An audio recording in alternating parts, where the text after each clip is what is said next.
تیرا لطف و کرم بے حساب سایہ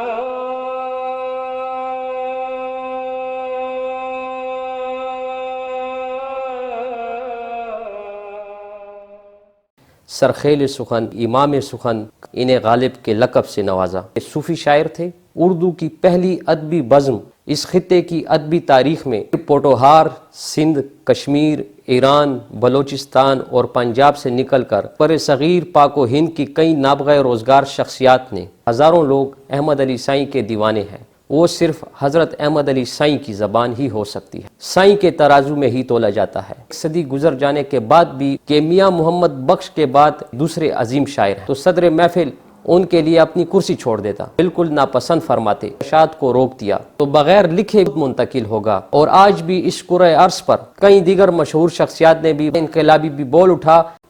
اعوذ باللہ من الشیطان الرجیم، بسم اللہ الرحمن الرحیم۔ ناظرین، امید ہے آپ خیریت سے ہوں گے۔ آپ دیکھ رہے ہیں عرض خیال اور میں علی اویس خیال سیریز باکمال شخصیت کے ساتھ ایک دفعہ پھر آپ کی خدمت میں حاضر ہوں۔ ناظرین، آج ہم ایک ایسی باکمال شخصیت کے متعلق بات کریں گے کہ جنہوں نے تمام عمر گوشہ نشینی اور گمنامی میں ہی گزاری اور شہرت کے نام کو بھی کبھی اپنے پاس نہ آنے دیا، یہاں تک کہ ان کی زندگی میں ایک موقع ایسا بھی آیا کہ انہیں لگا کہ اس عمل سے میرا چرچا ہوگا تو انہوں نے اس فعل کو ہونے سے ہی روک دیا۔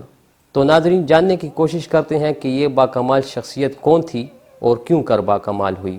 ہے خالقہ تیری زمین اتے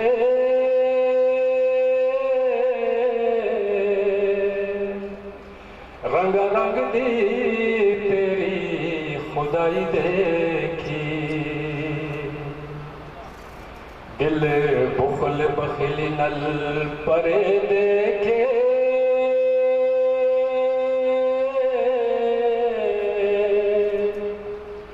شیشے وانگ کیاں دی صفائی دیکھی۔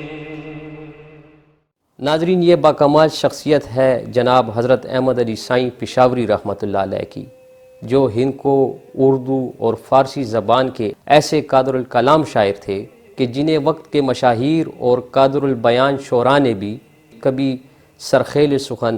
کبھی امام سخن، کبھی وارث شاہ، کبھی بلے شاہ، کبھی شاہ حسین اور کبھی پیر سائیں گردانہ۔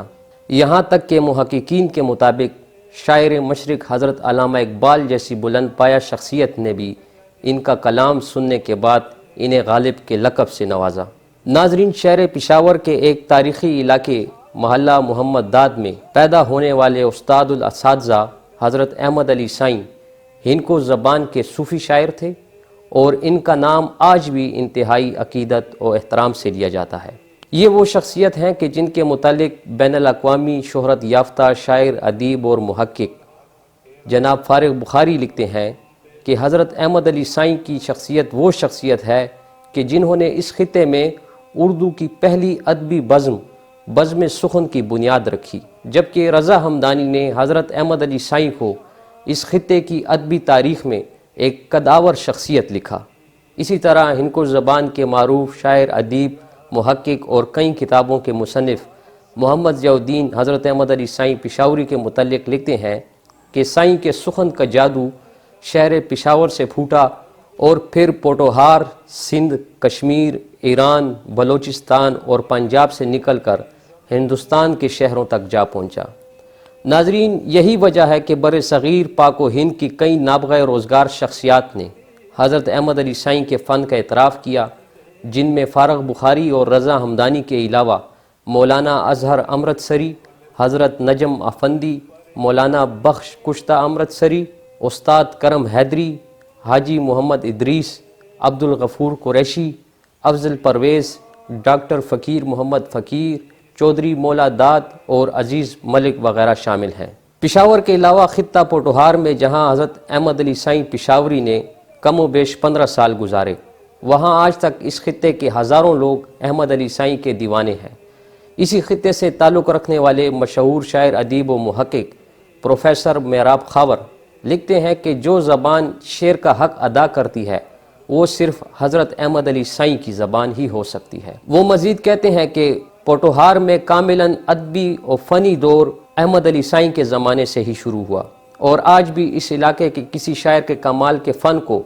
سائیں کے ترازو میں ہی تولا جاتا ہے، اور اس علاقے کے تخلیقی ادب پر سائیں کی شعری روایات کی چھاپ ایک صدی گزر جانے کے بعد بھی اسی طرح قائم ہے۔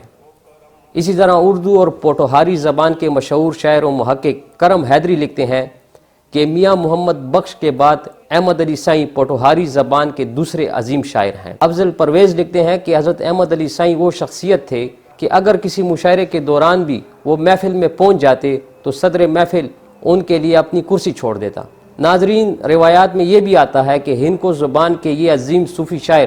حضرت احمد علی سائیں اپنے کلام کی اشاعت کو بالکل ناپسند فرماتے، بلکہ کہا جاتا ہے کہ ایک دفعہ انہیں پتہ چلا کہ ان کا کلام کسی پریس میں شائع ہو رہا ہے تو جناب سائیں وہاں پہنچے اور اس کی اشاعت کو روک دیا اور کہا کہ میں نہیں چاہتا کہ میرا کلام اب دمڑیوں کے دام فروخت ہونے کے لیے فرشوں کی دھول چاٹتا رہے۔ وہ کہتے تھے کہ اگر میرا کلام سچا اور کھرا ہوا تو بغیر لکھے بھی آنے والی نسلوں کو خود منتقل ہوگا، اور تاریخ گواہ ہے کہ پھر ایسا ہی ہوا، اور آج بھی اس کرۂ ارض پر ایسے لوگ موجود ہیں کہ جنہیں سائیں کی سینکڑوں حرفیاں ازبر ہیں۔ ناظرین، حضرت احمد علی سائیں کی وفات کے بعد وقتاً فوقتاً احمد علی سائیں کا کلام مختلف مجموعات کی صورت میں منظر عام پر آتا رہا، جن میں کیندہ سائیں، ابیات سائیں، سائیں احمد علی پشاوری، سائیں احمد علی پشاوری فن اور شخصیت، جوہر کمال، کلیات سائیں، سائیں دی وحدت،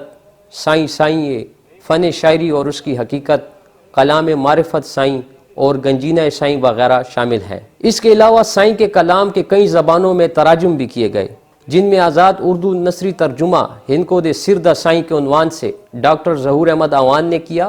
اردو اور پشتو میں منظوم ترجمہ کلیات سائیں کے عنوان سے سلطان فریدی نے کیا،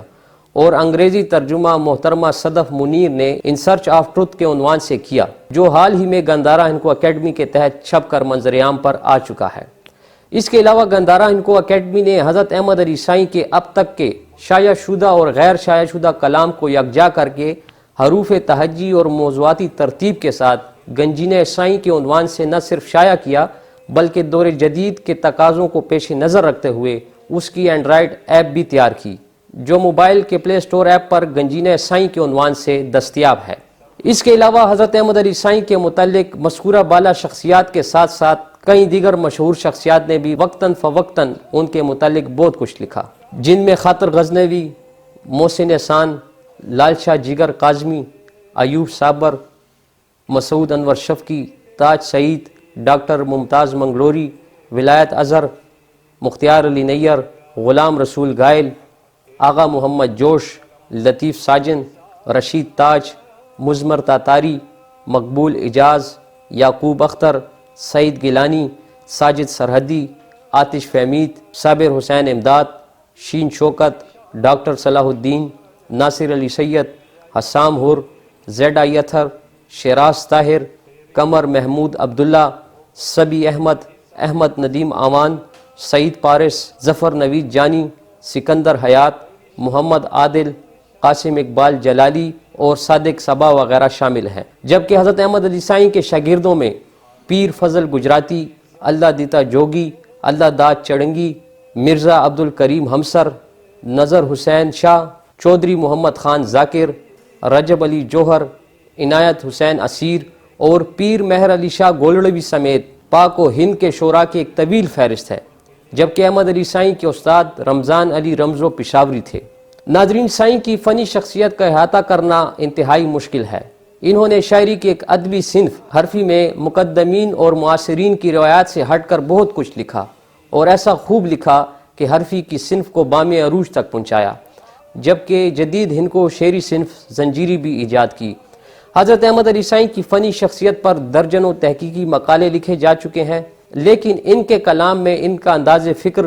شعوری پختگی، روانی معاملہ بندی، عربی، فارسی اور ہندی تراکیب کا بے دریغ استعمال دیکھنے کے بعد فارغ بخاری جیسا انقلابی بھی بول اٹھا کہ احمد علی سائیں ہند کو ادب کے باغ کا ایک سدا بہار پھول ہے، ایک مکتبہ خیال ہے، ایک ادارہ ہے اور ایک تحریک ہے۔ تو ناظرین، شہر پشاور کی خوش قسمتی ہے کہ یہ باکمال شخصیت آج بھی اس کی آغوش میں آرام فرما رہی ہے، لیکن ہمارے معاشرے کی بدقسمتی ہے کہ ہم ہند کو زبان کے اس عظیم صوفی شاعر کا وہ حق ادا نہ کر سکے جو ان کا حق ہے،